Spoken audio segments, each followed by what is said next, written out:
The missing coach. Soon workmen came to give the twins their numbers.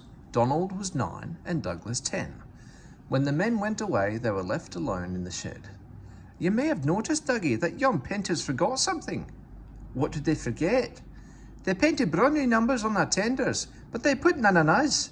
Donald winked broadly at his twin.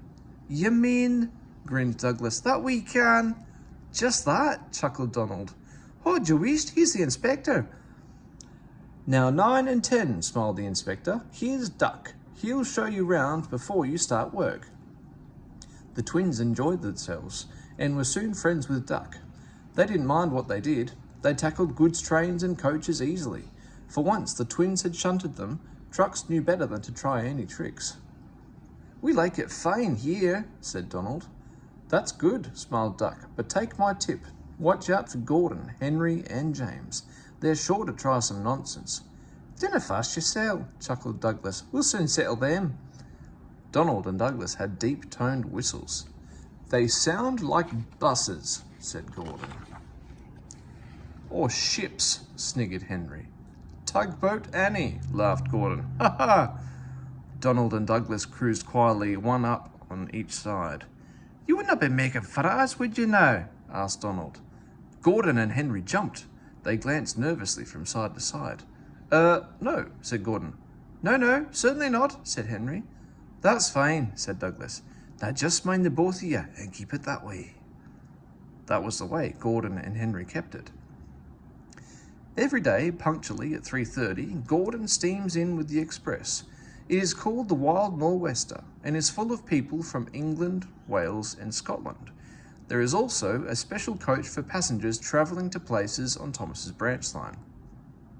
When the other coaches are taken away empty, engines have to remember to shunt the special coach to the bay platform. It does not wait there long. Thomas, with Annie and Clarabelle, comes hurrying from the junction to fetch it. Thomas is very proud of his special coach. One afternoon, Douglas helped Duck in the yard, while Donald waited to take a goods train to the other end of the line. As Duck was busy arranging Donald's trucks, Douglas offered to take away Gordon's coaches. Douglas was enjoying himself when an awful thought struck him. "I hope the Fat Controller doesn't find out I shouldn't be here. I couldn't abide going back." He worried so much over this that he forgot about Thomas's special coach. He pushed it with the others into the carriage siding, then ambled along to join Donald at the water column. As he went, Thomas scampered by, whistling cheerfully. Soon Thomas came fussing. "Where's my coach?" "Coach?" asked Donald. "What coach?" "My special coach that Gordon brings for me. It's gone. I must find it." He bustled away. "Lost sakes," said Douglas. "I'm on to store the special coach with the others." "Do you see that?" exclaimed Donald's driver. A mob of angry passengers erupted from the siding. "They're complaining to the Fat Controller. He'll be coming here next." "No, listen," said Douglas' driver. "We'll change tenders. Then away with you, Donald, and take your goods. Dinna fuss about us. Quick now, do as I say." The Fat Controller and 3 passengers walked towards them, but Donald, with Douglas' tender, number 10, was out and away with the goods before they came near. Douglas and his driver waited with innocent expressions. "Ah," said the Fat Controller, "number 9, and why have you not taken the goods?" "My tender is away, sir."